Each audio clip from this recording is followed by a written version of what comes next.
শহীদ শরীফ উসমান হাদি রাহমাতুল্লাহি আলাইহি, আমার প্রিয় সন্তান, প্রিয় ভাই, ইমানদার এই সাহসী নওজোয়ান এই কথাটাই বারবার বলে গেছে।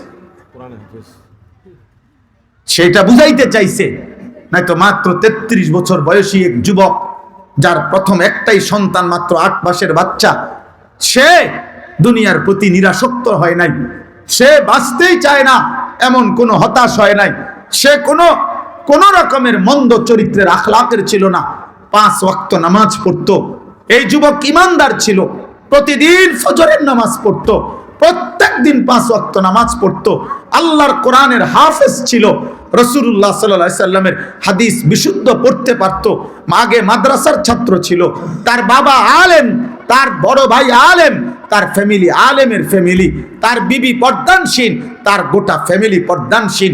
তাইলে এত কিছুর পরেও আমার ভাই সে এই কথাটাই বুঝাইতে চাইছে যে আমার সীমান্ত রক্ষিত, আমার কাঁটাতারের প্রতিবেশী আমার জমিন খাবলে খেতে চায়, আধিপত্যবাদের দোসররা আমার জমিন একটা ভাতের লোকমার মতো আমার বাংলার এই ছোট্ট জমিন গিলে নিতে চায়।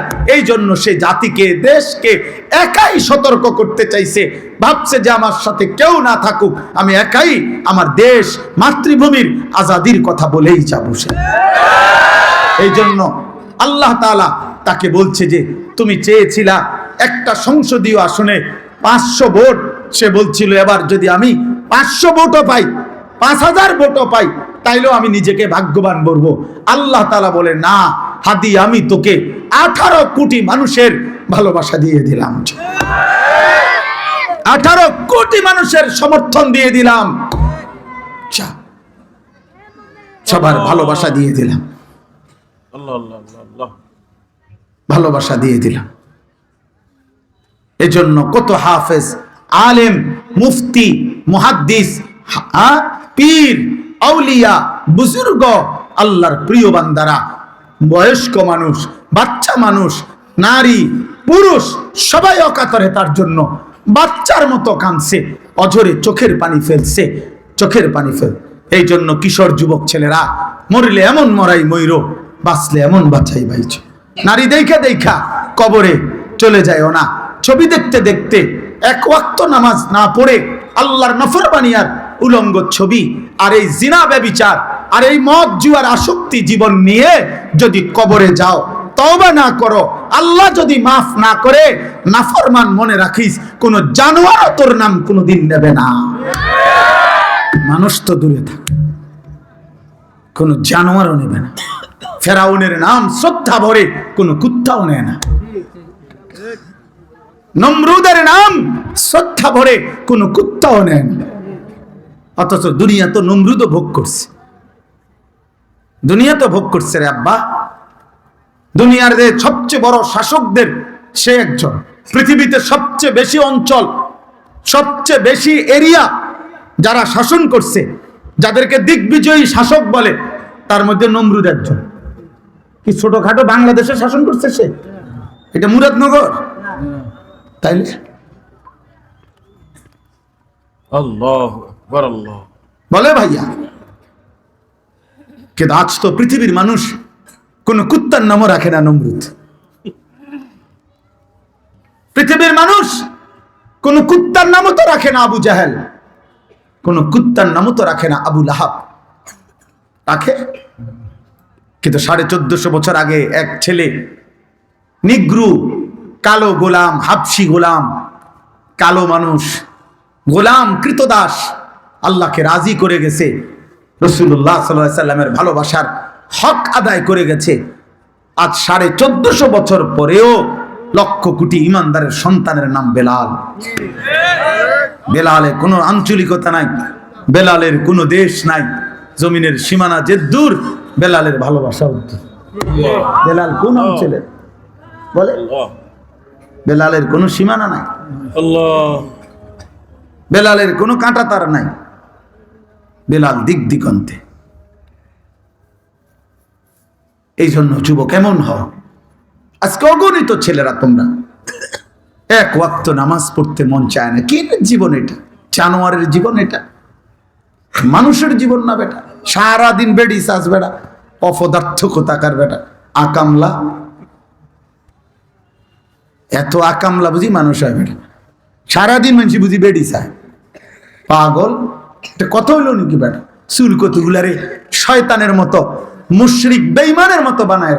একটা ছাগল বেটা তোদেরকে, যাদের চুল মুশরিকের মতো, তোর সমবয়সী বেটা, কোন সামান্য তোর সামান্য তোর লগে নারী দেখে, ছবি দেখে, নাচ গান দেখে, মুত্তা ফানি লয় না, এরকম দুই চারটা অপদার্থ ছাড়া পৃথিবীর মানুষ যদি কোন ভদ্র বিবেকবান কোন ইজ্জত সম্মানওয়ালা মানুষ যদি তোমাদের এই চুল যেগুলো বেঈমানের মতো রাখছো যদি ভালো বলে থাকে, আমারে জানায়ও, আমি আমার নাম পাল্টায় ফেলবো বেটা, আমার নাম বদলাই দেবো বেটা। কোন বিবেকবান মানুষ বলছে কিনা তোকে যে এটা ভাল লাগতেছে, তোরে তোর সামান্য বলতে পারে, এক সামান্য দুই চারজন তোমার লগে যে কয়েকজন চলে, তো দোস্ত সেরকম, দোস্ত তোরে সেরকম লাগতে আছে, তার কলজা খুললা যদি চাইতা যে সেরকম বলতে সে কি বুঝাইতে চাইছে, তো বুঝবা, খবর পাইবা। যদি আলটা করাইতা যে সেরকম বলতে তোমারে সে কার মতো বলতে চাইছে, এটার যদি আলটা রিপোর্ট আসে, ইসিজি করে, অথবা যদি আলট্রাসোনোগ্রাফি করে, রিপোর্ট আসবে ফুটটা ঘরের মতো,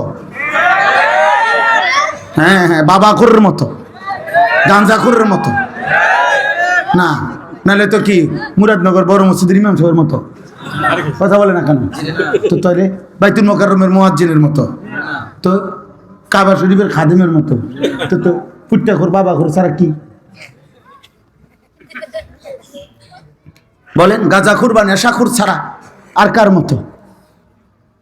বলো একটা ছেলে, বলো, প্রতিবাদ করো মিয়া,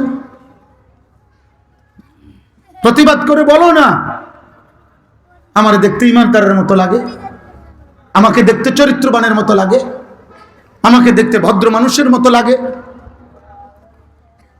তুমি বলো, যাদের চুল লাগানো আছে সেলুনে, যে সমস্ত ছবি, একটা ছবিওয়ালা মানুষের পরিচয় বলো। কিন্তু 1000 বছর পরে, 1000 বছর পরের যেই সন্তান যদি বাংলার জমিনে আসে, ইনশাআল্লাহ আশা করি 1000 বছর পরের সন্তানও উপযুক্ত বয়স হলে শহীদ শরীফ উসমান হাদির নাম চিনবে, জানবে, ইনশাআল্লাহ ইনশাআল্লাহ ইনশাআল্লাহ। ইমানদারের রক্ত বৃথা যায় না। ঈমান এবং দেশপ্রেমের এক মূর্ত প্রতীক আমাদের এই প্রিয় ভাই।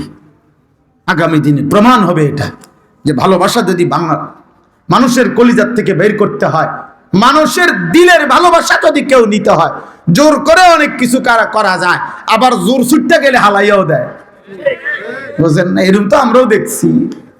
একারে ইজ্জত প্রতিষ্ঠা করার জন্য সিফা সাফা গলি গালা কোনো কিছু বাদ যায় নাই, কিন্তু জোর কইমা গেছে, আর জোর যখন ছুটে গেছে তখন আবার যাদের উপরে জবরদস্তি করে ভালোবাসা নিতে চাইছে তারাই টেনে টেনে ফালাই দিছে। ভালোবাসা জবরদস্তি করে হয় না, ভালোবাসা জোর করে হয় না।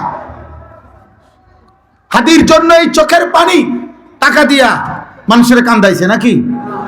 চোখের পানি ঝরছে যে, তাইলে তাইলে বলেন মিয়া, আমার ভাই তোমরা, আমার বাবা আপনারা প্রত্যেকেই আখিরাতকে সাধান। আল্লাহ ছাড়া আমাদের কেউ নাই, আসমানওয়ালা ছাড়া আমাদের কেউ নাই, আমাদের রব ছাড়া আমাদের কোনো নিরাপত্তা নেই, খোদার কসম নেই, আসলেই না, আসলেই না। এই তোমরা যারা যুবক বাবা, এখন তোমরা ভালো আছো, যারা সুস্থ আছো, খোদার কসম আল্লাহর দয়ায় সুস্থ আছো, কোন দলের কৃপায় না, কোন নেতার অনুগ্রহে না, সে যে দলের নেতাই হোক। কোন নেতা তোকে ভালো রাখে না রে আব্বা, ভাত মাছ চাল ডাল তোকে ভালো রাখে না রে বাবা। ভাত খাইলে বেশি মোটা হয় না, অভাবী অভুক্ত কত মানুষ আছে স্বাস্থ্যবান, আবার 1000 কোটি টাকার মালিক, এ তো হুকেন না।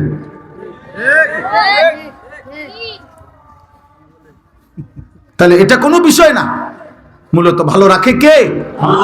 সুস্থ রাখে কে? নিরাপত্তা দেয় কে? ইজ্জত দেয় কে? এজন্য ফিরতে হবে কার কাছে? ডাকতে হবে কাকে? মানতে হবে কাকে? গোলামি করতে হবে কার? সেজদা দেওয়া উচিত কাকে? আল্লাহ। আল্লাহকে। যেন আল্লাহকে সেজদা দাও, দামি হইবা, দামি হইবা। মরে তুমিও যাইবা, আমিও যাব, কোনো অসুবিধা নেই। আমি আমার ওই দিনও সেদিন কয়েকজন ইদানিং তো একটু বেশি বলতেছে, সাবধানে থাইকেন, সতর্ক থাইকেন, আর একটু হুঁসঘুস করে কথা কইয়েন, সব ঠিক আছে। আমি বলছি না, কোনো অসুবিধা নেই। গুলি করবে এই তো, খুন করে ফেলবে এই তো, যে যাই করুক, যে যাই করুক, শেষ পর্যন্ত আমাকে আমার রবের কাছেই ফেরত পাঠাবে, আর আমার রব ইনসাফ করবে, আমার মালিক তো ইনসাফ করবে। তো আমি তো আমার মালিকের ইনসাফ চাই, আমি ওনার কাছে না ঠকলেই তো হইলো, কথা বলেন, আমি আখিরাতে না ঠকলেই তো হইলো। আমি আমার আল্লাহ, আমার শায়েখ আল্লামা মুফতি মুশতাকুন নবী কাসিমি হুজুর আমার বহুদিন বলছে এই কথা, আমার এই কথা খুব কলিজার থাকে। হুজুরে বলছে মা বাইনি ওয়া বাইন আল্লাহ, বলছে মালানা আমার মাঝে আর আল্লাহর মাঝে, এই কথা মনে রাখবেন যে নিজেকে নিজে বলবেন আমার সাথে, আমি আমার আল্লাহর সাথে আমার মুআমালা সাফ। আমার আল্লাহ জিজ্ঞাসা করলে আমি মিথ্যা বলবো না, আমি মিথ্যা বলি নাই, আমি অন্যায় করি নাই, আমি দুর্নীতি করি নাই, আমি হারাম করি নাই, আমি নাফরমানি করি নাই। আল্লাহ আমি আপনার গোলামি করতে চেয়েছি, আপনার কথা বলতে চেয়েছি। হুজুর বলেন এটা যদি নিজে আল্লাহর সাথে সাফ রাখতে পারেন মুআমালা, তাইলে গোটা পৃথিবী কে কি বলে আর কে কি করে, মূল্যায়ন করে না অবমূল্যায়ন করে, ইজ্জত করে না অপমান করে, গালি দেয় নাকি ফুল দেয়, কিচ্ছু চাইবেন না, আসমানওয়ালার সাথে সম্পর্ক ঠিক করেন, রবের সাথে মুআমালা ক্লিয়ার করেন। দুনিয়া তো আপনার স্লোগান দিয়া বাহাবা দিল, আসমানওয়ালা বলল আমি সব জানি, তখন কথা বলে না, তখন কি হবে আব্বা, তখন কি হবে? হ্যাঁ পোস্টারে তো কইছে ফুলের মতো পবিত্র, ঠিক আছে, তো স্লোগানে তো কইছে, স্লোগানে তো কইছে, হ্যাঁ সবই তো ঠিক আছে, জনগণের বাহাবা তো মিলছে, কিন্তু আসমানওয়ালা ফিরতে হবে কার কাছে বলেন? আল্লাহ, আখিরাতে আল্লাহর কাছে, আল্লাহর কাছে।